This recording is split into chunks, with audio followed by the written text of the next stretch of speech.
Radio España.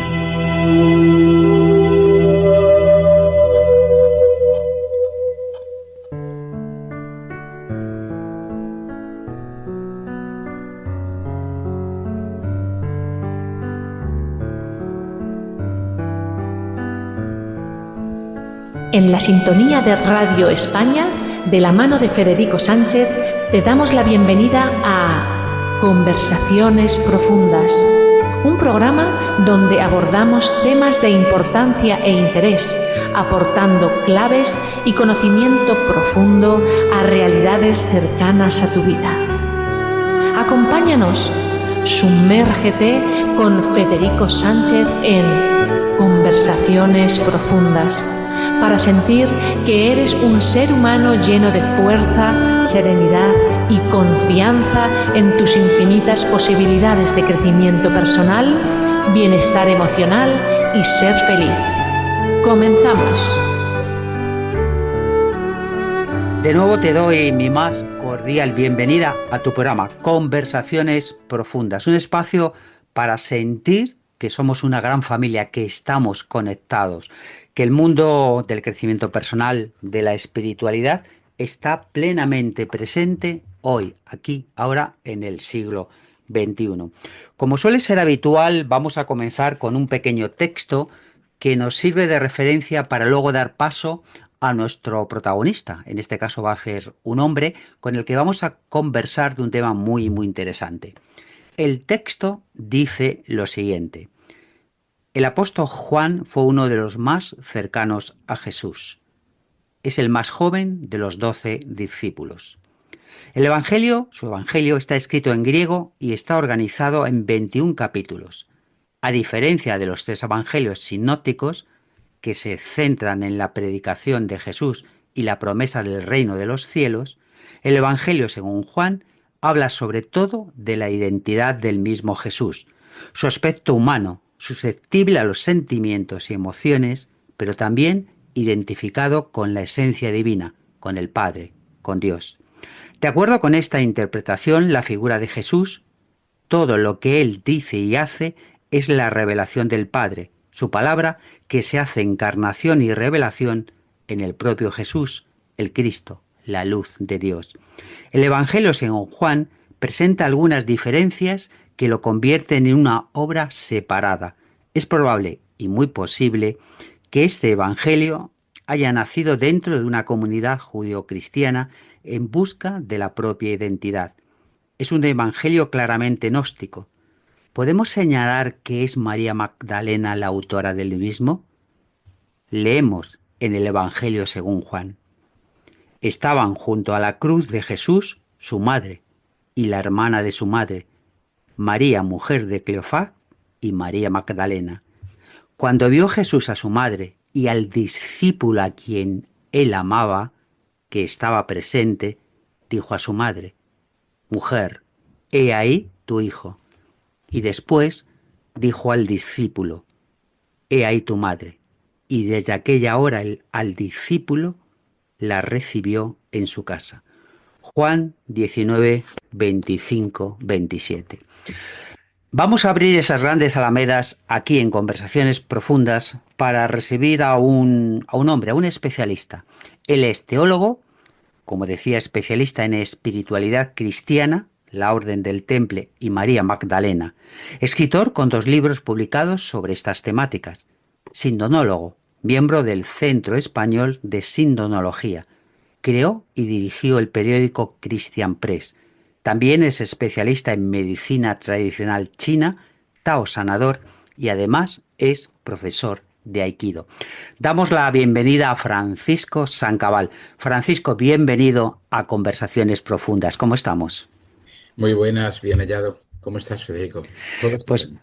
pues encantado de tenerte aquí sobre un tema que seguro va a entusiasmar, va a despertar grandes expectaciones. De hecho, yo lo he comentado ya con diferentes personas y van a estar muy atentos. Fíjate, vamos a comenzar por lo más importante casi. María Magdalena, ¿apóstol de apóstoles o mujer prostituta? Bueno, creo que es clarísimo, ¿no? De hecho, ahora que ha habido pues la finitud del Papa Francisco y la llegada de León XIV, bueno, pues uno de los rituales que se hacían precisamente para conmemorar la llegada del nuevo Papa, pues es que se piden a los diferentes santos, ¿no? Y uno muy principal precisamente es Santa María Magdalena, y además se la nombra precisamente apóstol de los apóstoles o la primera de los apóstoles, que son la forma según en la liturgia latina o en la liturgia ortodoxa oriental. Entonces, lo de prostituta ya está muy olvidado en los círculos normales. Lo que sucede es que la gran mayoría, o una gran mayoría del pueblo cristiano, católico concretamente, pues todavía sigue teniendo esa rémora de que si era una prostituta o una mujer pecadora. Claro, mujer pecadora era igual a prostituta, porque no se le dice que era una prostituta, pero como era pecadora y en aquel momento de misóginos, de hombres misóginos, en eso ha cambiado poco quizás el mundo. Pues claro, al ser pecadora era automáticamente una mujer de vida libertina en lo sexual y por lo tanto sería prostituta, ¿no? Es, es claramente la primera de los apóstoles, es claramente el apóstol de los apóstoles, es claramente la única que se la nombra en los evangelios con su nombre.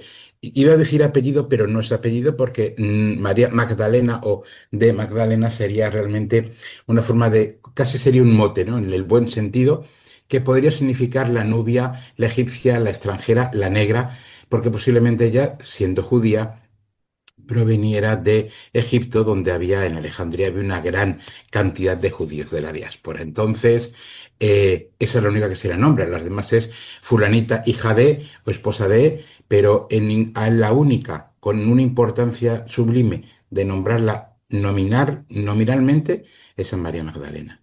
Es un tema muy interesante. Tú que además eres un especialista muy específicamente en María Magdalena, sabemos que muy pronto vas a volver a sacar un libro específicamente sobre su persona. Se habla mucho de la iglesia de Pedro, sobre todo de la iglesia de Pablo. ¿Fundó María Magdalena una iglesia, una rama, una escuela dentro del cristianismo? Podríamos decir que fue una escuela. Porque lo de la iglesia, sabemos que hay un dogma y eso está ahí, ¿no? Que nos basamos en los católicos y los cristianos que vienen de los católicos, los primeros eran católicos, ¿no? Pues de esa iglesia sobre Pedro, que solo aparece en el Evangelio que precisamente se le habla de él, porque de alguna manera era la escuela de Pedro, y la famosa frase, ¿no? Pedro, y sobre esta piedra edificaré mi iglesia. En ninguno de los otros evangelios aparece, ni de los oficiales ni de los no oficiales. Ahí estaría el hermano de Jesús, Santiago, que sería su hermano siguiente, el hermano hijo de María, hijo de José posiblemente, y sería el siguiente, que además hay la teoría bastante clara de que sería el mismo José de Arimatea, sería Santiago. Es decir, José de Arimatea o Santiago José, porque de Arimatea sería una forma de expresar que era el príncipe, el heredero, el segundo de a bordo de la dinastía de Jesús. Jesús era descendiente de David y por lo tanto heredero al trono de David, eso no lo podemos olvidar, y aparece en todos los sitios. Entonces, estaría él, que él quería mantener esa idea judía, más judía, que porque el cristianismo es posterior, estaría Pedro, estaría Pablo, que él se autodenomina apóstol, y la teología y la religión que ahora seguimos es paulina absolutamente, y María Magdalena huye, se marcha posiblemente a lo que ahora entendemos como Francia, la Galia de aquel momento, y crearía una escuela, como bien te has dicho en la entrada, gnóstica, del auténtico conocimiento de Jesús, del auténtico conocimiento del mensaje crístico, del secreto revelado, porque ella como maestra que era también conocía perfectamente y de alguna manera ella era a la que Jesús orientó como su paráclito, como su seguidora, como la que tenía que llevar, cuando él no estuviera, las riendas de lo que se estaba creando, ¿no? Esa comunidad que creó Jesús el Cristo. Pero ella tiene que huir precisamente pues, por los hombres que no se lo permitieron. Hay que hacer, en esto de la cruz hay algo muy importante, ¿no? Y es que la mujer en aquella época valía muy poco. Y a nadie se le hubiera ocurrido que una mujer pudiera pensar, pudiera hacer cosas, pudiera dirigir, no para nada. Aunque es cierto que en las primeras comunidades cristianas, igual que había presbíteros, había presbíteras, o sea, que eran realmente personas que predicaban el Evangelio de Jesús, ellas, ellos a ellos, y hubo también episcopas u obispas desde un principio que la Iglesia lo ha tapado, lo ha ocultado, pero la ciencia histórica está ahí. Entonces también en ese cambio que hizo Jesús de poner a la mujer en su lugar y un lugar de igualdad con el hombre, en todos los sentidos, pues entonces la mujer sí podía realizar estas labores. Y la cabeza visible de todo ello es María Magdalena. Muy interesante todas estas reflexiones. Y hay un punto que me gustaría que nos aclararas. Cuando hablamos de María Magdalena, de Jesús de Nazaret, la boda de Canaán, las bodas de Canaán, ¿qué representan para ti que tienes escrito además muy específicamente un capítulo sobre este punto en uno de tus libros? Para mí es un punto muy importante porque es un punto de inflexión en la vida de Jesús, ¿no? En el momento en que sabemos que Jesús va a una boda, invitado, su madre y él, no habla de sus hermanos, pero bueno, va él y su madre, y bueno, pues pasa el famoso aquello del vino y el milagro del vino. Ujú, sí. En realidad, en mi idea, que obviamente es compartida con muchísimas otras personas, muchos estudios al respecto, es el punto de inflexión en el que Jesús deja su familia para casarse, tomar esposamiento con la que era su esposa, María Magdalena, y a partir de ahí se crea una nueva familia. Entonces, si él tenía relaciones con sus hermanos y su madre, no digo que no las dejaran, pero como pasó luego durante todo el cristianismo, hasta hace relativamente poco, en ese momento él crea su propia estirpe, crea su propia familia Ujú, y por lo tanto, a partir de ahí cambia. Cuando la madre dice en el, tienes que hacer esto, tienes que hacer el otro, yo digo un poco así, también un poco simpáticamente, que Cristo diría, mamá, déjame porque estoy en mi boda, déjame que no ha ujú, llegado mi momento, de hecho eso se expresa, no ha llegado mi momento, pero sabemos cómo es una madre, se empecinaría, tienes que hacerlo, él hace el famoso milagro, pero el milagro realmente es que a partir de ese instante Jesús cambia completamente, toma lo que llamamos su vida pública, empieza esa vida pública de predicación junto a su esposa, junto a los elegidos, junto a más de 5.000 hombres que le seguían. Digo hombres porque las mujeres no contaban. Entonces había multitudes que le seguían.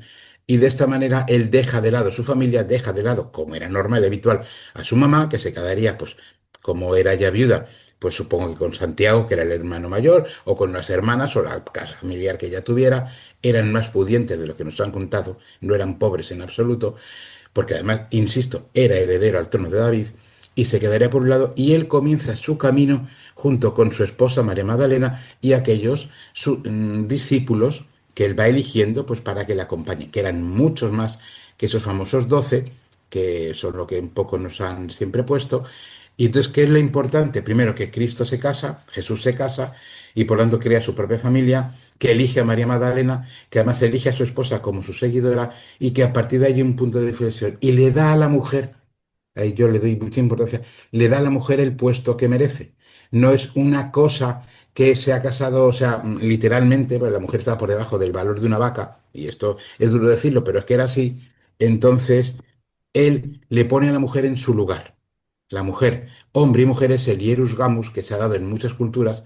Hombre y mujer y hombre somos, y a partir de ahí caminamos juntos, en libertad cada uno, pero caminamos juntos creando algo, ¿no? Una familia, hijos, etcétera, etcétera.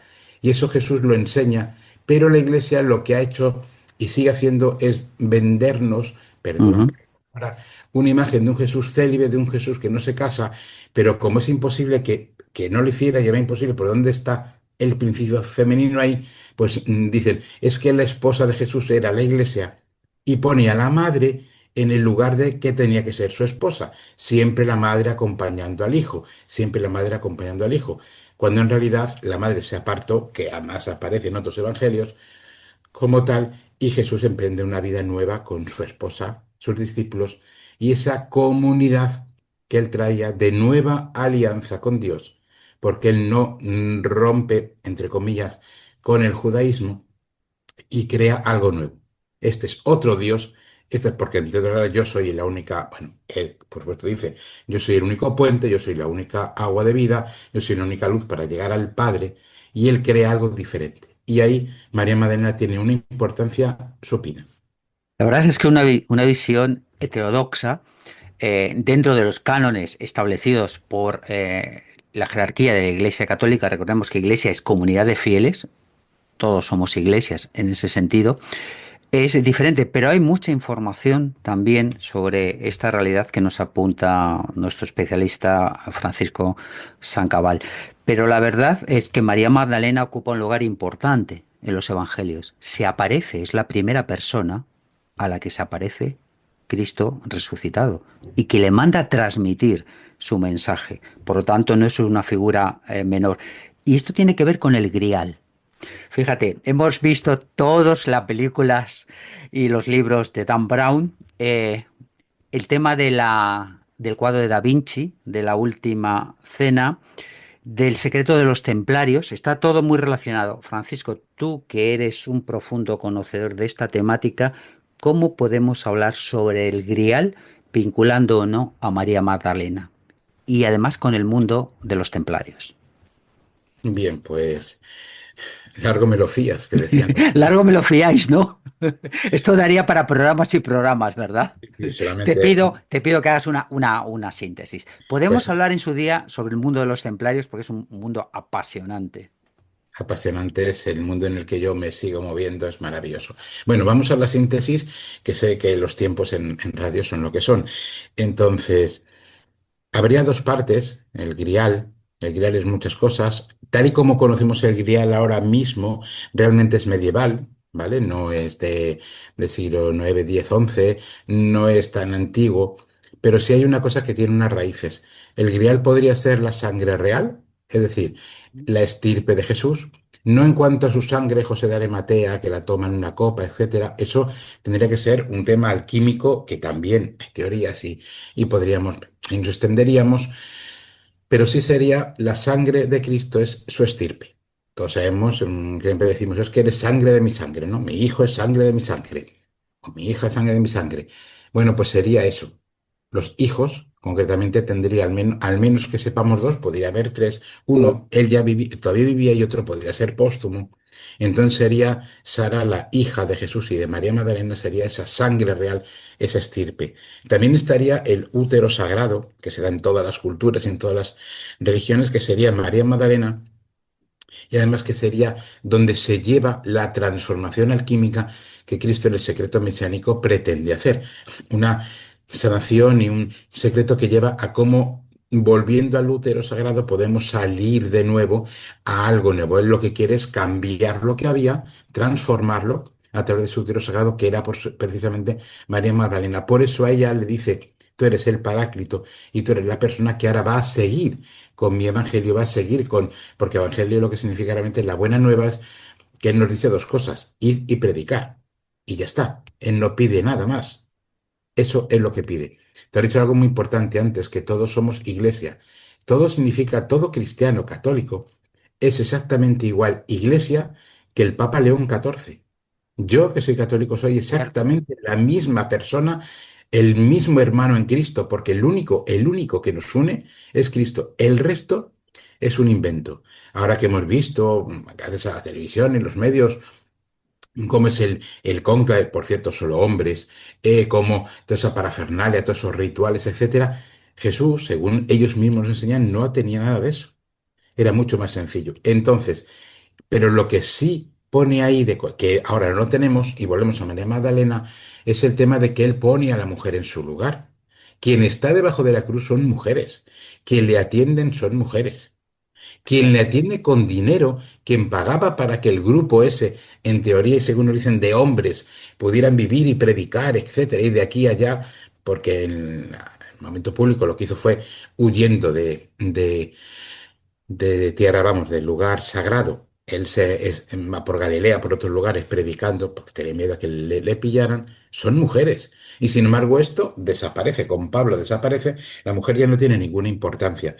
Y claro, ahí donde está María Magdalena, que es realmente el grial.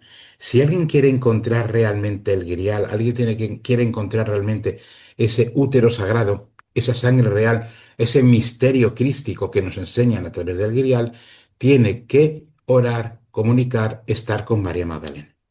Porque aunque Cristo sigue siendo el único puente a Dios, el único puente a Cristo, o el principal puente a Cristo, eso del sumo pontífice, sería precisamente María Magdalena.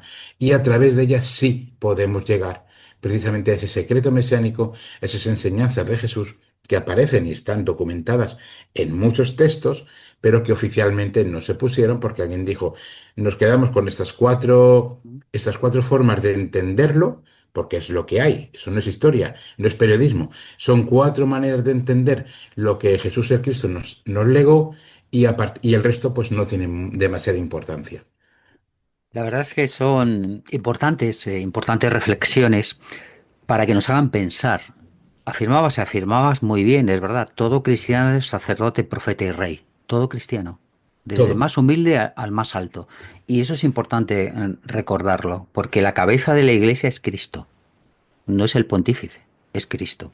Ujú. Y en ese sentido, ¿qué vinculación podemos establecer? Tú que lo conoces muy bien, estás muy activo en redes sociales, Francisco, con movimientos relacionados con María Magdalena, con la nueva era, con la era de Acuario, con este mensaje mesiánico, con Gaia. ¿Qué hay de verdad, de fundamento y también un poco de demasiada ciencia ficción sobre esta realidad de vincular a María Magdalena con temas que no son estrictamente, tendrían que ver con ella? Pues pasa un poco parecido con los templarios, ¿no? Que los templarios, que es fascinante, sigue siendo el grupo de poder más importante que ha habido en el cristianismo, que yo particularmente pienso, estoy seguro de que no terminó, sí oficialmente, pero no terminó, y al igual que hay muchos grupos que ahora se autodenominan templarios, pero no lo son porque no pueden serlo, sencillamente, pues con María Magdalena pasa un poco igual, no es un cajón desastre y todo se mete. Entonces hay mucha literatura ahora sobre María Magdalena, sobre, como decía, el útero sagrado, sobre Gaia, sobre la Tierra, sobre una New Way, etcétera, pero pocos, y esto no es un juicio de valor, por supuesto, y respetando absolutamente a todos los autores y autoras y todas las personas que tienen sus ideas, en mi modesta opinión, hay que profundizar más en el personaje en sí. Hay que volver ese personaje, a ese esposamiento sagrado, a ese encuentro entre Cristo y María Magdalena, que es tan especial. Yo le llamo, de hecho, ya no le llamo María Magdalena, sino le llamo María. Entre otras cosas, porque también es María de Betania, es la misma, ¿verdad? María y no lo digo yo, lo dijo un papa, precisamente, y lo dejó claramente. Entonces, María Magdalena, María de Betania, María de los Evangelios es ella. De ahí también a veces la duda de que cuando hablamos de María la madre, ¿es María la madre? ¿O es María la esposa? ¿O es María la amiga de Betania? Ahí llega, ¿no? Hay que profundizar un poco aquí y sobre todo unirse en oración, en meditación, con esa energía, yo le llamo energía, vibración de María Magdalena, que es la que un poco nos puede llevar a ver la luz, ¿no? Cualquier persona, por supuesto, al ser, como tú decías, sacerdote y profeta, hombres y mujeres, por cierto, pues podemos llegar a encontrar, pero no nos deslumbremos porque en teorías hay personas que le gustarán y es estupendo, pero hay muchas teorías que no tienen una base consistente o que no buscan la raíz auténtica de quién era María Magdalena y qué supuso María Magdalena y por qué ella tiene que oír y por qué ella deja un mensaje, deja un estirpe y que todo esto lo recogen los templarios, la orden de los caballeros templarios, y lo pone de nuevo, que aparece con su época, el amor cortés, aparece de nuevo el Hierus Ujú. Gamos, ese esposamiento sagrado que se había perdido, y cuando acaban los templarios de nuevo se vuelve a perder. Y por cierto, no lo hemos recuperado, pese a que ahora digan que tenemos más libertad y tal, no se ha recuperado ese Hierus Gamos, ese esposamiento sagrado hombre-mujer, ese reconocimiento de la mujer y del hombre. Eso se ha vuelto a perder. Ahora estamos bastante difuminados. Y María Magdalena, meditando y orando con ella, nos da muchas pistas de por dónde podemos ir entendiendo la cosa. Porque lo bueno de ella, igual que de Jesús, es que nos mantiene la libertad absoluta. No hay que seguir, sigue esto, sigue esto, sigue esto. Al contrario, medita, trabaja, escúchate, y tú vas descubriendo esa luz. Y esa luz, para mí particularmente, que amo absolutamente a María Magdalena, es ella. Ella es una luz en mi camino que me ayuda a poder discernir, conocer, aprender y vivir. Luz, libertad, qué hermosas, más que hermosas palabras, qué profunda vibración, qué vivencia. Ya en la recta final, Francisco, me gustaría, vamos a hablar de, pues son momentos teóricamente son momentos de cambio, de transformación, del celibato y del papel de la mujer dentro del contexto católico, de la Iglesia católica. ¿Cómo lo ves? ¿Crees que efectivamente va a haber un cambio o es más de lo mismo? En mi modesta opinión, más de lo mismo. Francisco llegó con muchísimas ideas y que iba a hacer cosas con la mujer y poner a la mujer y dijo que se creó una comisión para ver si la mujer podía primeramente llegar al diaconado, y además serían religiosas llegar al diaconado. Se ha ido Francisco y no ha cambiado absolutamente nada.